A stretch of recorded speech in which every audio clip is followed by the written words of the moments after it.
ለትንሽ ጊዜ ከዚህ ሀገር ልወጣ ነውና ብቻዋን ተጋ እንዲሆን ነበር የፈለኩት። ግን ደግሞ በዚህ ታይም እኔ ጋር እንዲሆን እኔም አልፈቅድም ማለት ነው። ቀኙን ተሳስቤ እኔ ሩታን ለምን እንደዚህ አይነት ጌሞች እንደማይቀሩብሽ ነው ግራ የገባኝ ማለት ነው። በአደባባይ አልፈለጋትም ብሎ በኮንፊደንስ ከሚያወራ ሰው ጋር ለምንድን ነው እንደዚህ እልህ ተጋብተሽ እንትን ለማለት የምትሞክሪው? እግዚአብሔርን በቃ የዛሬውን ትንሽ በደንብ ይናገራል። አሁን አንቺ ጨክነሽ ልጅሽን እሱ ጋር ጥለሽ ሌላ ቦታ የመሄድ ሀሳብ እንደሌለሽ በደንብ እናውቃለን። ግን ይህንን ልታደርግ የቻልሽበት የመጀመሪያው ምክንያት ምንድን ነው? ከአብርሃም ጋር ሄርሜላ ጊዜ እንዳታሳልፍና በአብርሃምና በሄርሜላ መካከል ያለውን ጊዜ በልዑል አማካኝነት ለማጥፋት ስለፈለግሽ ነው የመጀመሪያው ታርጌትሽ ማለት ነው። ወይም አብርሃም ከሄርሜላ ጋር የሚያሳልፋቸውን የፍቅር ጊዜያቶች ከልዑል ጋር እያሳለፈ ሄርሜላ እንድትሰላች ማድረግ ፈረስት ታርጌትሽ ነው። ከዛ ውጭ ደግሞ ያለው ነገር ምንድን ነው? ከዛ ውጭ ያለው ታርጌትሽ ደግሞ ምንድነው? ልክ አሁን መጨረሻ ላይ እንዳደረግሽው አስመሳይ ነው ልጁን አይወደም የሚለውን ፊሊንግ በሰዎች ዘንድ ማሳደር ትፈልጊያለሽ ማለት ነው።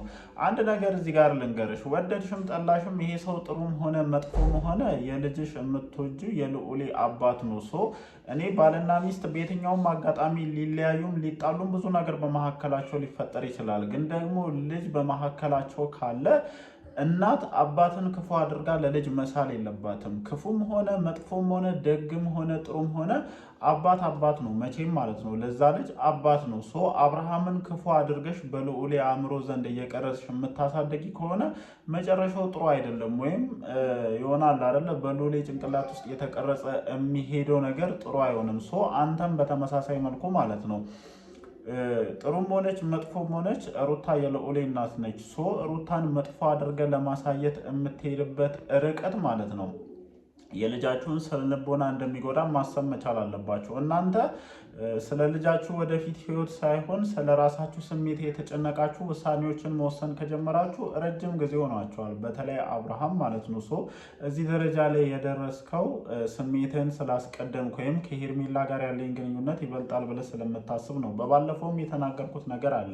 አይሚን አላውቅም፣ ወንዶች በትዳራቸው ውስጥ የሚከሰሱ ነገሮችን ልክ እንደ ሴቶች እንደዚህ ገሃድ አውጥቶ የመናገር ትልቅ የሆነ ችግር ይኖርባቸዋል እና ምናልባትም እዚኛ ሚዲያ ላይ ከምናየው ነገር ውጪ ከዛ ነገር ጀርባ ብዙ የደረሰቡ ያሉ ነገሮች ሊኖሩ ይችላሉ። አናቅም፣ አሁን አሉ ማለትም አንችልም። ብቻ ያው ገሃድ የወጣ ነገር ስለሌለ ማለት ነው እና በተለይ ዛሬ ለኤፍሬም እኔ ከሄርሜላ ጋር ባልሆን ራሱ ከሩታ ጋር መሆን አልፈልግም ስትል ምን ያክልች ልጅ ብታማረረው ነው የሚለው ነገር ጥያቄ እያስነሳብኝ ነበረ። ሩታ አሁን ላይ ያደረግሽ ያለሽው ነገሮች በሙሉ የአንቺን ድክመት የሚያሳዩ እንጂ ምንም ጥንካሬሽን እያሳዩ አይደለም። እኔ ምናልባት የአንቺ ኦዲየንሶች ወይም የአንቺ ተከታዮች ምንሽን ይወዱታል መሰለሽ? ጥንካሬሽን ይወዱታል። ግን አሁን ላይ ያ ጥንካሬሽ ሙሉ በሙሉ ጠፍቶ ማለት ነው የምታደርጊያቸውን ነገሮች በሙሉ የአንዲት ደካማ ሴት ተግባርን ነው በቃ ሞር እየፈጸምሽ ያለሽው ማለት ነው። ምናልባት አንቺ እያሳለፍሽ ካለሽው ውጣ ውረድና አሁን በዚህ በትዳር ህይወትሽ የተጎዳሹ መጎዳት ምናልባት የምታደርጋቸውን ነገሮች እንዳታስተዊ አድርጎሻል። ለዛም ነው ተደጋጋሚ ስህተቶችን እየፈጸምሻለሹ ማለት ነው። ሴት ልጅ ቆራጥ እስካልሆነች ድረስ አይሚን አላውቅም፣ ወንድ ልጅ በጣም ነው የሚጀነነው። በተለይ ደግሞ ሴት የምትለምን አይነት ከሆነ ወይም ሴት በመካከላቸው የተፈጠረውን ችግር ተፈቶ ነገሮችን ለማስተካከል በተደጋጋሚ የምትለማመጥ አይነት ከሆነች እንደ ወንድ ልጅ ጠጋበኛ የለም፣ እውነታውን እንነጋገር ከተባለ ማለት ነው። አብርሃም ያንን ጥጋብ በደንብ እያሳየሽ ነው። አንቺ ይታወቅሽ አይታወቅሽ አላውቅም፣ ግን በአደባባይ ከሩታ ጋር መሆን አልፈልግም ብሎ በድፍረት እስከ መናገር ደረጃ ደርሷል ማለት ነው። ይህንን ነገር ከመናገሩ በፊት ብዙ ማስተዋል ያለባቸው ነገሮች ነበሩ። ግን የፈለገ ስሜታዊ ብታደርጊው እንደዛ መናገር አልነበረበትም። ግን እንደዚህ እንዲናገር እየገፋፋሽ ያለሽው እድሉን እየሰጠሽ ያለሽው አንቺ ነሽ። እንዳለው ነው በነገራችን ላይ ማለት ነው። ማድረግ የምትፈልጊያቸውን ነገሮች ማድረግ ትችይ ነበር። በመጀመሪያ ደረጃ ልዑሌን አስትቶ ፕሮሰስ ጨርሳለሁ የሆነ ነገር አስተካክላለሁ ብሎ የሚያስኬድ ጉዞ ይኖራል የሚል እሳቤ የለኝም እኔ። ብዙ ሰዎች ደግሞ ይሄን ነገርሽን ተረድተዋል። ከዚህ ነገር ጀርባ ምን አስባ ነው እያደረግሽ የመጣሽው ነገር አየሽ አይደለ? ሰው ሪል ነገር ወይም አሁን አንቺ እዚህ ጋር እውነታውን እንኳን እየተናገርሽ ቢሆን እንዳትታመኝ እያደረገች ነው። እምነትን ደግሞ በሰው ዘንድ ማጣት ምን ያክል አስቸጋሪ እንደሆነ እየተረዳሽ አይመስለኝም። እና ምንም ይሁን ምንም ከልጅሽ ቅድሚያ ሊሰጠው የሚችል ነገር የለም። ልጅሽን ይዘሽ ሄደሽ እያንዳንዱን ነገር ማስተካከል ትችላለሽ። ምንም የዘመነ ነው። መኪና አለ፣ ማቀፊያ አለ፣ ብዙ ነገር አለ እኮ እግዚአብሔርን ያንን ነገር ማድረግ ከቻልሽ ማለት ነው። ሶ ቢሮዎች ለሄደሽ ራሱ የምትጨርሻቸው ጉዳዮች ካሉ ምናልባት ሎሌን ይዘሽ መገኘት የሌለብሽ ቦታ ካሉ እነዚህ እየዞሩ ግርግር የሚፈጥሩ ጓደኞችሽ ለእንደዚህ አይነት ታይሚንግ ቢያንስ መሆን አለባቸው። አብራችሁ ትሄዳላችሁ። ደርሰሽ አስተካክለሽ መምጣት ያለብሽ ቦታ ላይ እስክታስተካኪ ድረስ 1 ሰዓት 2 ሰዓት የፈለገ ጉዳይ ለመጨረስ ከዛ የበለጠ ጊዜ ይፈልጋል ብዬ አላስብም እና እነሱ መያዝ ይችላሉ። አንደኛው የጓደኝነት ትብብር እኔ እስከማውቀው ይሄ ነው እና ልጅሽ ላይ አስጨክኖ ለአብርሃም አሰጥቶ ያውን ደግሞ በማካከላችሁ እንደዚህ አይነት ክፍተት እያለ እኔ እንጃ፣ እኔ ምንም እየመሰለኝ አይደለም። ሶ ጋይስ ያው ሁላችሁም የተረዳችሁ ይመስለኛል። ምክንያቱም የብዙዎቻችሁን ኮመንት ለማየት ሞክሬ ነበርና በቃ ታርጌቷ ምንድነው?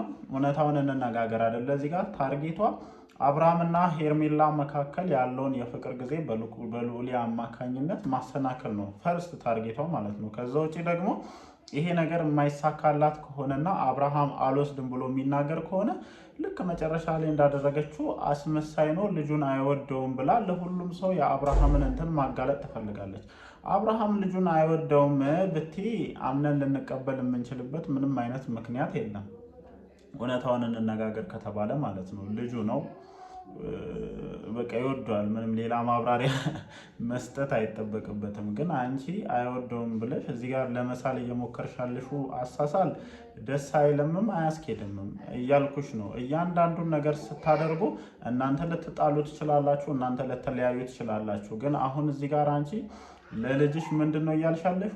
አባትህ አስመሳይ ነው አይወድህም እያልሽ ነው ያለሹ። የፈለገ እናንተ መሀል ችግር ሊኖር ይችላል፣ የፈለገ ልትጣሉ ትችላላችሁ። ግን ልጃችሁ አእምሮ ውስጥ አባትን ክፉ እናትን ክፉ እያደረጋችሁ የምትስሉ ሰዎች ይሄ በጣም መጥፎ መንገድ ነው። የምሬን ነው የምላችሁ። በእንደዚህ አይነት አካሄድ በጣም ብዙ ልጆች ስለልቦናቸው እየተጎዱ ሲያድጉ ተመልክተናል። እና ይሄ አካሄድ እኔ ትክክለኛ ነው ብዬ አላስብም። ከዛ ውጭ አብርሃምም ይሄ ያሰብሽው ነገር ስለገባው ይመስለኛል እንጂ የፈለገ ነገር ቢሆን ከልጁ ቅድሚያ ሊሰጠው የሚችለው ነገር እንደሌለ እረዳዋለሁ። የምሬን ነው። እዚህ ጋር ይህንን ነገር እንኳን አብርሃም ስህተት እየሰራ ነው ብቻ ብዬ ረገጥ አድርጌ ልናገር አልፈልግም። እና አንቺ ያሰብሻቸው ነገሮች በደንብ ስለተረዳ ይመስለኛል። ያው እሱ ከመታሰር ጋር ምናምን ነው እያያያዘ ያለው፣ ግን ማንም ሊያስራ አይችልም በመጀመሪያ ደረጃ ማለት ነው። ግን አላማሽ ስለገባው ይመስለኛል እቺን ምክንያት ተጠቅሞ ማለፍ የፈለገው። ለማንኛውም ግን ሩታ ይቅርብሽ እንደዚህ አይነት ነገር። የምሬን ነው የምልሽ። አንደኛ ይኸውልሽ ብዙ ነገሮችሽን እያሳጣሽ ነው ያለው። በቃ ሴት ልጅ ስትለማመጥ አይሆንም። የምሬን ነው የምልሽ። ሴት ልጅ ስትለማመጥ አይሆንም። እንደ ወንድ ልጅ ደግሞ የዛን ጊዜ ጠጋበኛ ሊሆን የሚችል ሰው የለም እና ይህንን ደግሞ አብርሃም በደንብ እያሳየን ነው። የዛኔ እኮ ተናግሯል። የዛኔ በደንብ ነው የተናገረው በነገራችን ላይ ማለት ነው። እሷ ከሌሎች ሴቶች በምን ትለያለች?